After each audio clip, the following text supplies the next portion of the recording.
Hello everyone, welcome back to my channel. So today we are going to do regional organization. We are going to begin with it. These are the regional organizations like basically of the South Asian region. Okay. So we were talking about India and its neighborhood relations. We were talking about that particular topic. And amongst that, like we were completing with the bilateral relations. We were doing India China. The last part of that is still left. I'll be covering it up really soon. But today I'll be beginning with these regional organizations. Okay, so we'll be talking about SAARC, that is South Asian Association for Regional Cooperation, SASEC, that is South Asia Sub-Regional Economic Cooperation, BBI, and we will also be talking about that Bangladesh, Bhutan, India, Nepal, then BIMSTEC, Bay of Bengal Initiative for Multi-Sectoral Technical and Economic Cooperation, and Mekong Ganga Cooperation. We'll be talking about all of these.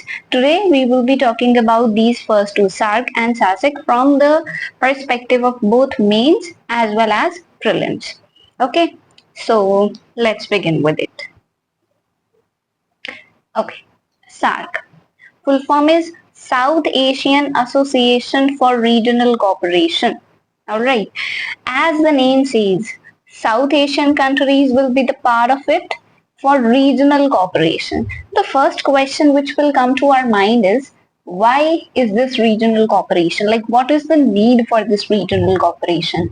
See, the first and foremost point is, regional cooperation में ऐसा हो जाता है ना कि countries are in the close proximity, so the cost of trade that is also less.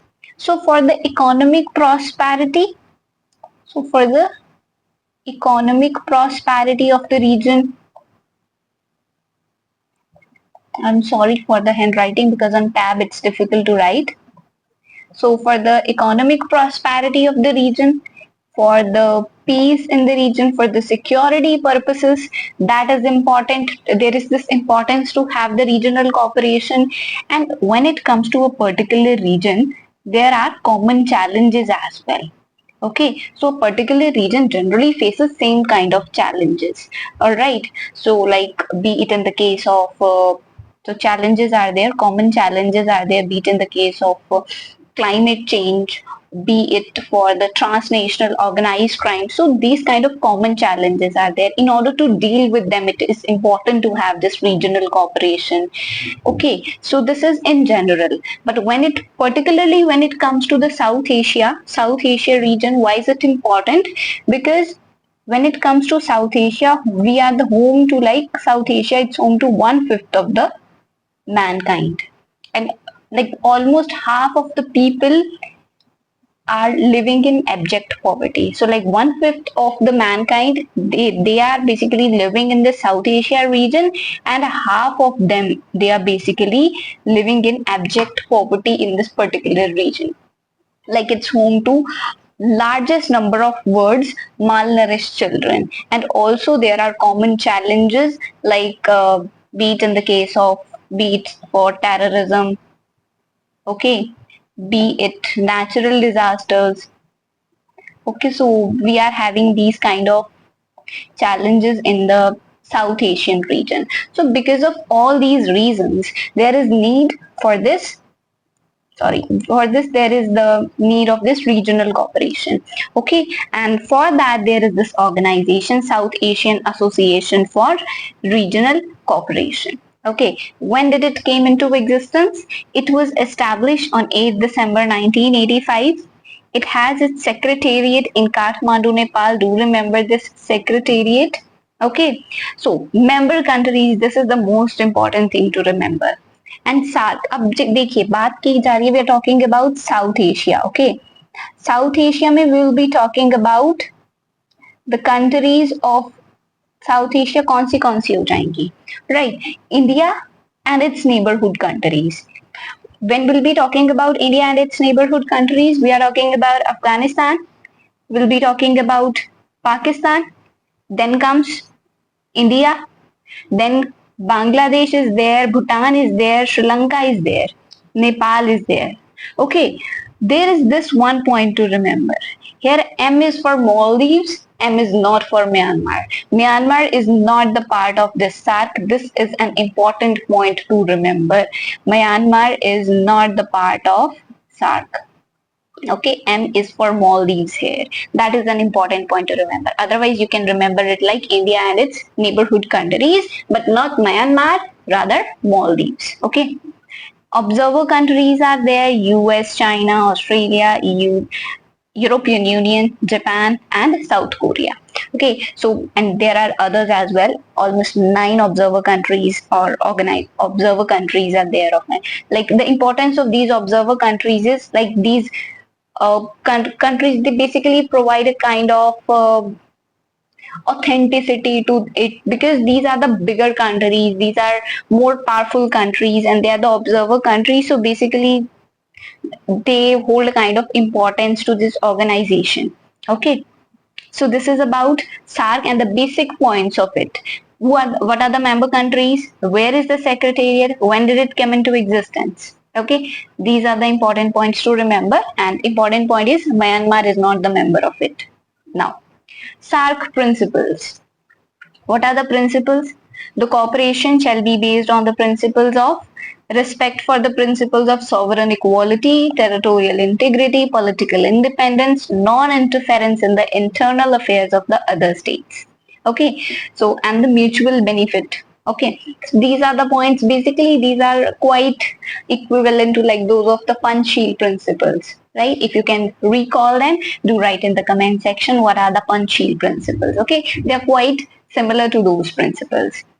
And such cooperation shall not be a substitute for bilateral and multilateral cooperation, but shall complement it. This is not a substitute, rather complementing the bilateral or any kind of multilateral cooperation. Such cooperation shall not be inconsistent with the bilateral and multilateral organizations, and all the decisions in this are to be taken by consensus. That is an important point to remember. Okay. Now, what are the objectives? See, when it comes to when we use basically through our common sense, we can basically tell about these objectives of SAARC. Promotion of welfare of the people of South Asia, improve their quality of life, accelerate economic growth, social progress, cultural development in the region, provide all individuals the opportunity to live in dignity, promote and strengthen collective reliance among the countries of South Asia, contribute to mutual trust, understanding, appreciation of one another's problem, promote active collaboration, mutual assistance in economic, social, cultural, technical, scientific fields, strengthen cooperation with other developing countries, strengthen cooperation amongst themselves in the international forums, to cooperate with international and regional organizations with similar aims and purposes. These are very important points. Just go through them. You can write them by your own as well. What we want is we want the development of our region, like in every aspect, be it economic aspect, be it social aspect. We want the welfare of the people.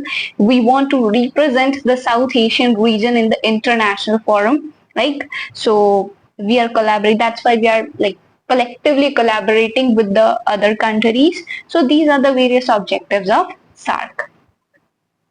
Now, what are the areas of cooperation? So, areas of cooperation are human resource development and tourism, agriculture and rural development, environment, natural disaster, biotechnology, like basically all the fields are being included. Economics, trade and finance, social affairs, information and poverty alleviation, energy, transport, science and technology, education, security, culture and others. So, basically all kind of areas have been included in it. All right. Now, what have been the achievements of SAARC? 1. Launch of SAARC satellite. Next, SAARC Disaster Management Center, which is there in Gandhinagar, India. Why? It is entrusted with the responsibility of serving member states by providing policy advice, technical support on system development, capacity building services, training for holistic management of disaster risk in the South Asian Association for Regional Cooperation. Like basically in the South Asian region, capacity building services are going to be provided, like training so that the management of disasters like basically can be there, and It also facilitates exchange of information and expertise so that the better management of the disasters in the region of South Asia can be there. So this is their SAARC Development Fund, STF it is there, providing funding for project-based collaboration in social sectors. So like we were talking about the areas of cooperation, social sector was also there. So it is to provide the funding on to the projects, like basically in the case of poverty alleviation, development, etc. It's governed by whom? By board consisting of representatives from Ministry of Finance. See, it is for the provision of funds, so that's why the board is consisting of the representatives from the Ministry of Finance of the member states. Governing Council of STF oversees the functioning of the board. Okay, then is the South Asian University, which is also there, which is located in India.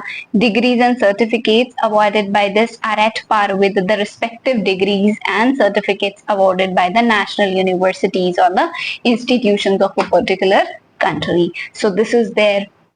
Then there is the South Asian Regional Standards Organization, Secretariat at Dhaka in Bangladesh. It was established to achieve and enhance coordination and cooperation among the SAARC member states. In which field? In the fields of standardization and conformity assessment. It is aimed to develop harmonized standard for the region to facilitate intra-region. See, it is the regional standards organization, as the name says. We want to have same kind of similar kind of standards basically in the entire region, so that intra-regional trade can be can take place, okay, and to have access in the global market. So this is the purpose of this regional standard organization. Then is SAARC Agreement on Trade and Services. Agreement on Trade and Services adhere to GATS plus positive list strategy for liberalizing trade and services. Then is Agreement of SAARC Preferential Trade Agreement.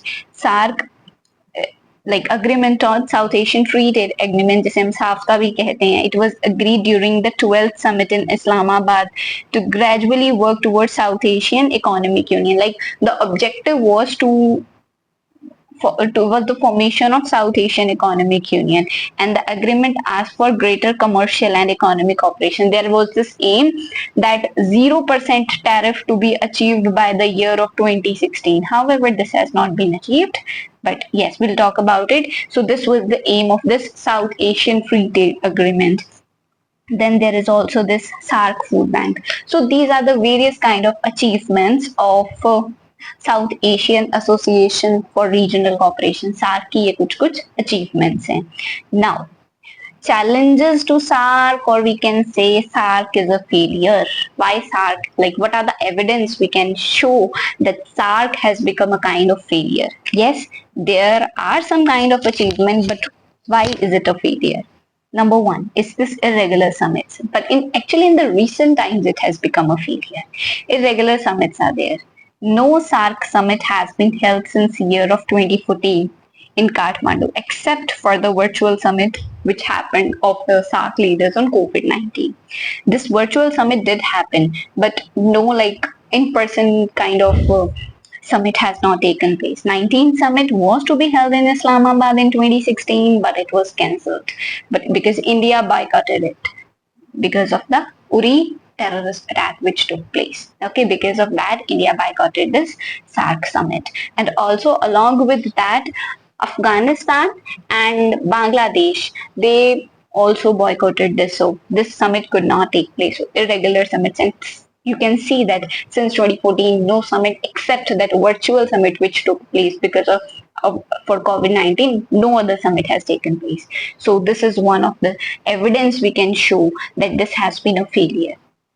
Then South Asia is one of the least integrated region in the world. Regional trade standing only at 5%. EU, like European Union, that particular region, 65% intra-regional trade. ASEAN, in fact, it is more than 25% of the trade, which is that intra-regional trade. But for ASEAN, it is standing just at 5%. This is then failure of SAFTA. SAFTA, the South Asian Free Trade Agreement. I told you that target was 0% tariff rate by 2016. but it's nowhere around. So it has been a kind of failure of SAFTA to achieve this particular target. In the recent time, Pakistan's non-cooperation has stalled some of the major initiatives under SAARC. Examples can be the SAARC MVA motor vehicle agreement was there, but because of Pakistan's non-cooperation, this has been stalled, and as a reason of which BBIN MVA. This has like basically because of this particular sub-regionalism has taken place, and because of this BBIN MVA is taking place because Pakistan is not cooperating with this MVA, that is Motor Vehicle Agreement in SAARC. All right. So it was there India's keen interest in cooperating and strengthening intra-regional connectivity by backing the SAARC MVA. MVA is Motor Vehicle Agreement during the 18th summit. The agreement was stalled following Pakistan's reluctance. This was one of the reasons. Another thing is SAARC satellite project that India proposed was abandoned following the objection from Pakistan in 2016. It was abandoned, but yes, there was the launch of the SAARC satellite was there, but Pakistan was not the part of it. Okay, so Pakistan was basically kind of non-cooperating in various major initiatives. So these are the various things like we can show that there is this evidence for the failure of SAARC. Now, what are the reasons that this failure has taken place? One is asymmetry between India and other member countries. Alright, so there is size asymmetry is definitely there. Alright, and because of the size asymmetry and also the asymmetry in case of geography, economy, military strength and influence in global arena make the smaller countries apprehensive. उन्हें India का attitude जो लगता है, they consider India as a like big brother or big bully brother, right? Fear that it might use SAARC to pursue hegemony in the region. So the smaller countries therefore have been reluctant to implement various agreements under SAARC. So this is one of the reasons for the failure of SAARC. Then is Indo-Pak rivalry is there, which is one of the reasons for the failure of SAARC, because two countries, number one thing is the decisions are taken by consensus.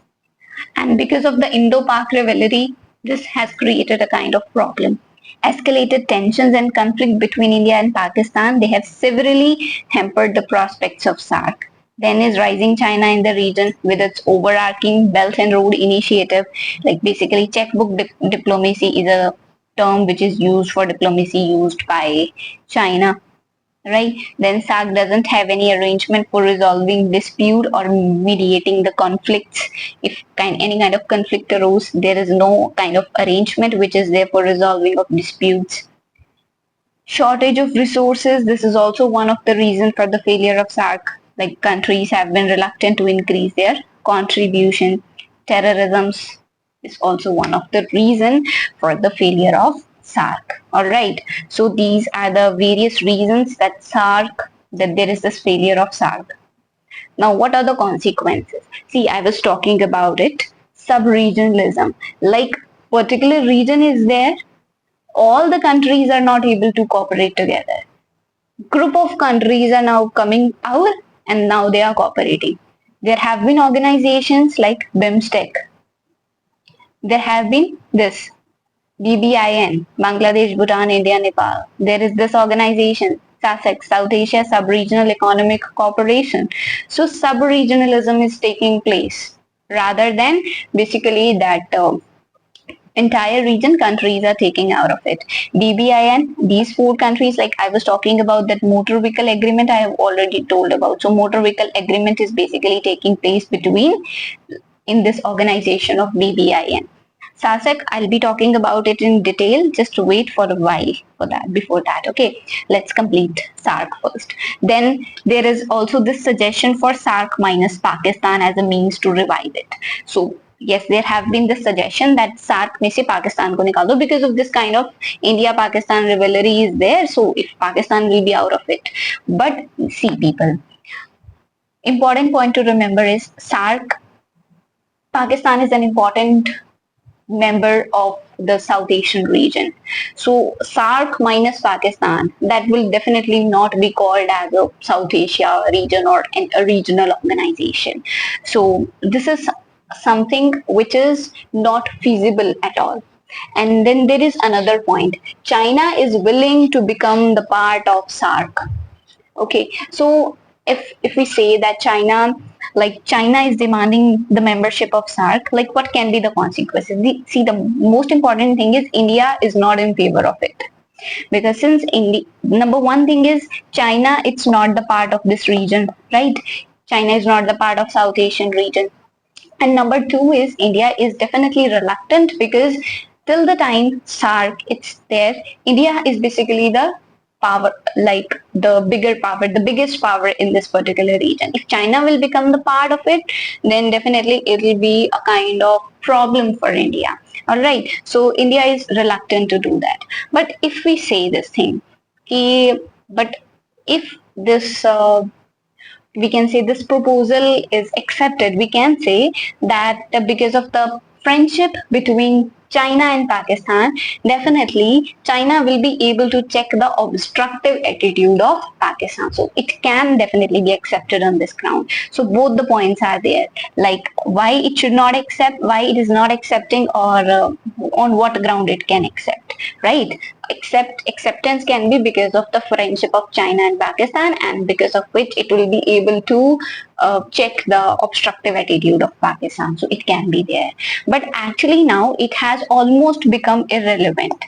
See why it has become irrelevant? Because China has formed this China South Asia Forum for Cooperation. China South Asia Forum for Cooperation, this has actually, because the thing is that it's highly unlikely that China will anytime be given the membership of SAARC, right? So this is the organization which China has formed. This is China South Asia Forum for Cooperation, and its members are, remember the members, it's important, SAARC members minus Bhutan plus Myanmar plus Vietnam. All right, so this is the equation. You can remember it as an equation of mathematics, right? So SAARC members, like in SAARC members, I told you Myanmar was not there, but now SAARC members, we are subtracting Bhutan, we are adding Myanmar, Vietnam, and definitely China is there. Okay, so this is an important point to remember about it. So almost we can say that China's demand for membership, because it is not possible, so China has now formed this organization. So this is the point, like basically it. Now there is this need to revive this particular SAARC. SAARC is South Asian Association for Regional Cooperation is there. So why is there the need to revive it? See people, if we try to think about it, important is, we have already talked about like why is it important to have this regional cooperation. We have talked about like important for economy, it is also there for basically better trade, for the peace in the region, and for tackling with the common challenges. The same points we have to write here. Okay, for regional cooperation, like can provide a platform for member countries to cooperate on security issues such as terrorism, cyber security, cross-border dispute. Then is economic development. It can help to promote economic integration and development in South Asia, which is one of the world's least economically integrated region, addressing the shared challenges, be it food security, climate change, disasters, public health crisis. Public health crisis, so it is spelling mistake. Okay, just corrected. Humanitarian crisis. Oh my god, just correct this spelling of crisis. I'm sorry for it.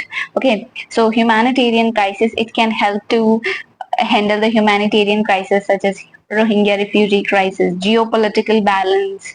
Like SAARC members can help, SAARC can help member countries collaborate in balancing any kind of external power such as China's growing influence in South Asia.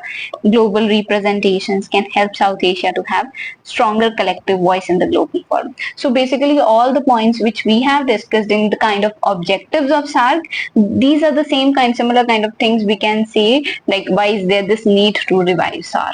Okay, so this is thing. What can be the way forward? Way forward is strengthening political will. member states, especially India and Pakistan, need to prioritize regional cooperation over bilateral conflicts. Okay, regional cooperation should be like prioritized over any kind of bilateral conflicts, and India and Pakistan need to remember this, need to understand this thing. Diplomatic dialogue and confidence building measures should be initiated for the smooth functioning of SAARC. Then is boosting intra-regional trade, simplifying trade procedures, enhancing connectivity, fully implementing the South Asia Free Trade Agreement. They can help unlock regions' untapped trade potential and promote the economic growth for basically all the countries of the region. Then is leveraging sub-regional initiatives. So we need to we should continue to have to engage in with the sub-regional organization like BIMSTEC and Act East policy. India and other members can align efforts with SAARC goals to ensure mutual growth and regional stability, fostering integration without sidelining of SAARC. So sub-regional organizations should also work with this. They should not sideline SAARC. Okay, so this is also one the way forward. Then is regional connectivity should be a strategic priority for India. Like it should cooperate with like-minded countries like Japan for the regional connectivity in the region of South Asia. And in long run, if we talk about it's important for improving of relationship with Pakistan. So that's a long-term point which we will talk about. So this is all about the SAARC, which you people need to remember from the perspective be it of prelims or be it from the perspective of mains. I think I have covered everything about it. So this is about it. So I was talking about this SASEC, which is a sub-regional organization. So let's talk about it. South Asia Sub-Regional Economic Cooperation, SASEC. It's a project-based partnership that aims to improve the quality of life for people in South Asia by promoting the regional prosperity. Okay, so this is about the SASEC countries. See, if you want to remember the countries of SASEC, you should remember again. You can make a kind of equation for it. SAARC members. Sorry, it's SAARC members plus Myanmar and minus में कौन कौन दो countries आ जाएंगी Pakistan plus Afghanistan So basically SAARC में से we are subtracting Pakistan and Afghanistan and adding Myanmar. Alright, so this is what makes it SASEC. This is the organization. Okay, you can remember this kind of equation that we are subtracting Pakistan and Afghanistan and adding Myanmar. This is what makes SASEC countries. And its important point again, Asian Development Bank is SASEC's lead financier, development partner and secretariat. This is an important point to remember. Countries are important point to remember. Goals are increasing trade and cooperation, developing trade and connectivity with the Southeast Asia, China and the global market, improving the economic opportunities. There are four basic pillars for the SASEC cooperation. What are these four pillars? Let's talk about them. Transport sector strategy, create multimodal transport networks and logistic facilities to increase the intra-regional trade. Then is the SASEC trade facilitation, implement SASEC trade facilitation strategic framework focusing on custom modernization, cross-border facilities improvement, support the strategic priorities of the South Asia Free Trade Agreement Cooperation Framework. Then is energy sector cooperation. We have talked about transport sector cooperation, trade facilitation, energy sector cooperation, improve cross-border electricity transmission, right? So increasing power trade cooperation in energy efficiency, clean power development. Then is this economic corridor development strategy. In 2016, countries approved SASEC operational plan, including the economic corridor development as the fourth sectoral focus. Prioritize the construction of economic corridor with potential cross-border linkages and optimize the opportunities to bring innovation into the public-private partnership. So basically these are the four pillars. Just go through them once because it's important to know about them. And for prelims perspective, it's important to know about the members, its secretariat. Okay, so this is about it. So this is about SASEC. and SAARC. So this is all for today. This was all I wanted to discuss about today. And in next class, I'll be talking about Taiwan crisis, but I'll see like whether it will be Taiwan or BIMSTEC, and two organizations are left. These are BIMSTEC is left, and the another one is Mekong Ganga Corporation. We'll be talking about it. So okay, so this is all for today. Thank you very much. In case of any doubt, do ask me in the comment section, and do let me know. I have asked question about the punch shield principles. Do write that as well in the comment section. Okay. So that's all for today. Thank you very much. Take care of yourself. Bye bye.